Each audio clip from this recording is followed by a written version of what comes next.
Usap-usapan ngayon ang kumakalat na video sa kalto ng Socorro Bayanihan Services o SBSI sa Sitio Kapihan, na kung saan ay isinasagawa ang kasalan ng mga batang menor de edad.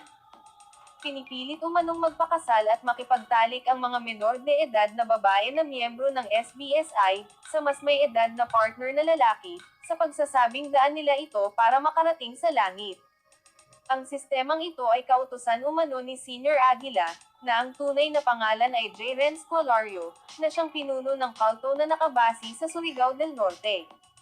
Ngunit sino nga ba si J. Renz Colario ay isang dropout student ng second year high school, na naging estudyante ni Ralden Tarok Florano, isa sa mga apo ng founder ng SBSI na si Rosalina Tarok. Si J. Renz Colario, na yung bata nito, he was 17 years old in 2017. Itong bata ito ay mahilig sa acting, pwedeng paiba-iba yung kanyang boses. At nagkataon, is no spoiled brat itong bata ito, naglayas kasi sinaway ng parents na huwag muna magpagnobya. Naglayas, nalipasan ng gutom, nag-hallucinate, doon, ginugulo siya, nag-hire ng albularyo, nag-hire ng all-around nanny, binabahay. After noon, nilabas na siya na yung reincarnation ni Santo Niño. Sa panayam ng ibang mag-aaral na naging classmate noon ni J. Renz o Senior Aguila, ay aktibo raw ito sa simbahan at isa lamang daw itong normal na estudyante. Nakitaan din daw ito ng talento gaya ng pagkakanta at pagsasayaw.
Makikita sa video kung paano dinadayo ng mga media ang Sitio Kapihan sa Socorro, Surigao del Norte, simula noong pumutok ang balita na ang nasabing organisasyon ni J. Renz Colario o Senior Aguila ay isa raw umanong kulto na nagpapakasal ng mga menor de edad. Ang kanilang community secretary ang gumagawa ng listahan ng mga single na miyembrong babae na 12 taong gulang at mga lalaki na hindi bababa sa 18. Mula sa listahan, pipiliin ni Colario ang pares na inaprubahan ng Diyos. Hihilingin daw ni J. Renz Colario na ang bawat miyembro ay magkaroon ng partner at makipagtalik sa partner na iyon pagkatapos ng kasal, dahil ito ay isa sa mga batas ng SBSI, upang magkaroon sila ng lugar sa langit. Inihalintulad raw ni Colario ang Sitio Kapihan, na isang uri ng enclave kung saan nakatira ang mga miyembro ng kulto, o parang isang arko raw ni Noah, kung saan ang mga dapat pumasok raw na nilalang o hayop ay magkapares. Umaga po sa ating lahat. Una-una po, ako ay nagpapasalamat sa chairperson ng Committee on Public Order, si Senator Doray de la Rosa, sa maagap na pagtawag ng pagdinig na ito. In this particular issue, time is really of the essence. Every minute that a child is in danger is a minute that we fail in our duty as a society. At sa bundok ng Kapihan, sa mga kamay ng liderato ng kulto, may mga batang patuloy na inaabuso. Bakit po mahalaga ang characterization ng kulto, Mr. Chair? Dahil po, ang paglilinlang at pagsasamantala ng kahinaan o vulnerability ng mga tao to effect their movement or transfer for exploitative or abusive purposes ay human trafficking.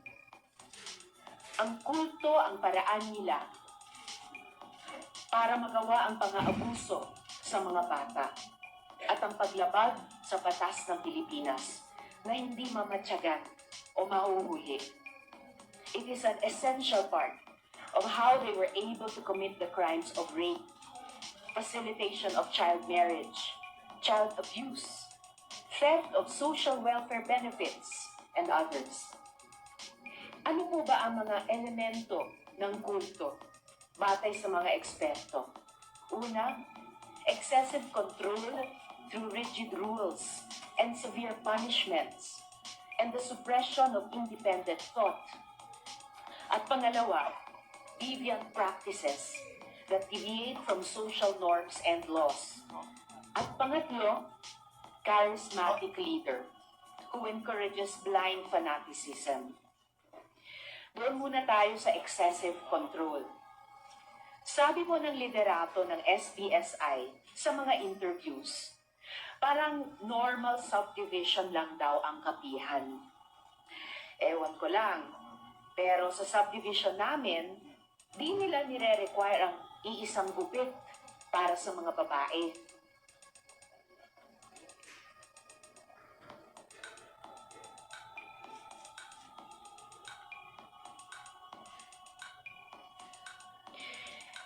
Di po nililibing sa ilalim ng lupa ang mga cellphone ng mga dalaga at binata. By the way po, pinayagan na sila this year mag-cellphone. Nung nagkaroon ng kaso, dati po kasi pili lang ang pwede magka-cellphone. At hindi po ganito ang itsura ng aming HOA. Sabi din po ng aming nakapanayam, ang mga di sumunod daw sa rules, kinukulong sa tinatawag na foxhole, pinapadel, o pinapaswimming sa tinatawag nilang Aroma Beach, na isang hinukay na area na puno ng dumi at ihi ng tao. Pangalawa, deviant practices. Ang sitio Kapihan ay nasa loob ng Barangay Sering, na nasa loob naman ng munisipyo ng Socorro. Pero bakit tila may sarili silang gobyerno at tila kumukuha itong gobyerno ng donations mula sa ayuda ng mga tao na galing sa gobyerno at sa ating mga nagbabayad ng buwis? Ang tawag sa gobyerno nila, Nueva Jerusalem Esperanza Ministry Government. Pambihira, mayroon pa sila sariling Ministry of Budget and Finance.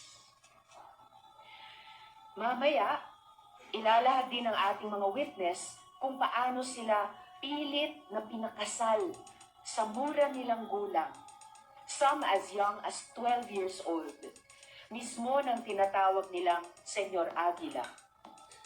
Pero ito pong ipapakita sa inyong family planning form ay paunang patunay. Ito ay mga miyembro ng SBSI at kita naman sa address nila na Kapihan. Mga menor de edad ito. Halimbawa, itong isang pinapakita ko, ang edad niya ay 15 years old. Based on this document, siya po ay may isa ng anak at ang civil status niya ay married. Pag chinek ang local civil registrar, wala pong record ng kasal, ng pagpapanganak, ng pagkamatay. Dahil po ang Nueva Jerusalem Esperanza Ministry Government ang nag-i-issue din ng birth certificate, marriage certificate, at death certificate. Nabalitaan ko din po na pwersadong pinatigil ang mga bata sa pag-aaral. At halos 30% lang ang pinayagang pumasok sa school. Sino ang mga 30% na ito? Sila ang mga nakapasok sa 4-piece program. Sayang nga naman daw ang makukuha na cash transfer dahil makakaporsyento pa ang kulto.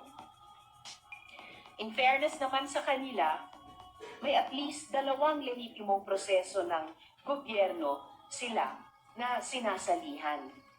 Ang pagkuha ng ayuda at ang pagboto sa local at national na eleksyon. Sayang nga naman ang command vote. Kakaiba din talaga ang karisma ni J. Renz Kilario o ang tinatawag na Senyor Aguila. Ayon sa ating mga witnesses, siya ay nagkakasal, nagbibinyag, nagpaparusa, nagbibigay ng atas sa araw-araw.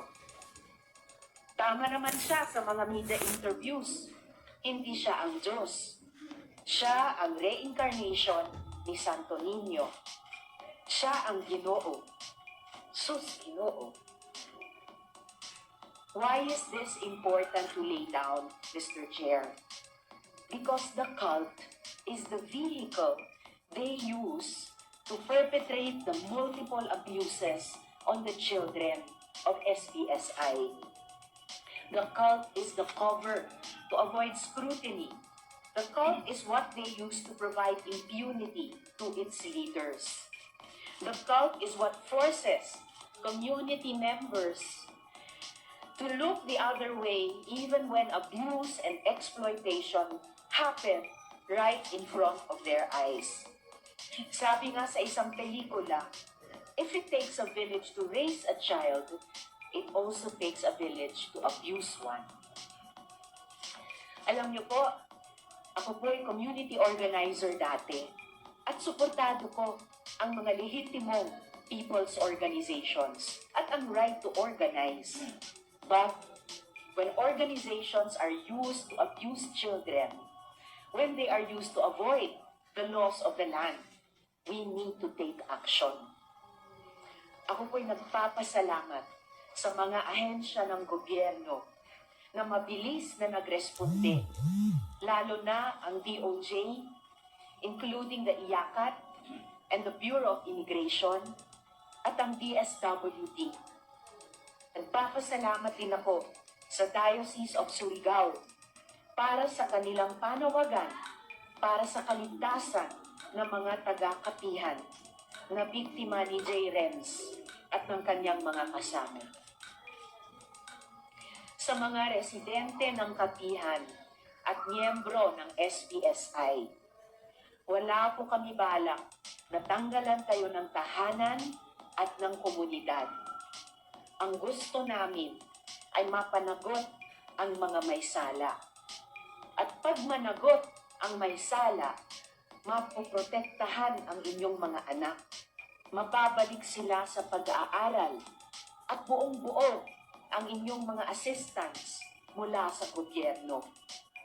Nagpayaman ang mga may sala habang kayo ay naghirap. Pinilit nila kayong ibenta ang inyong mga lupa at bahay at pinatira kayo sa mga barong-barong. Samantalang sila,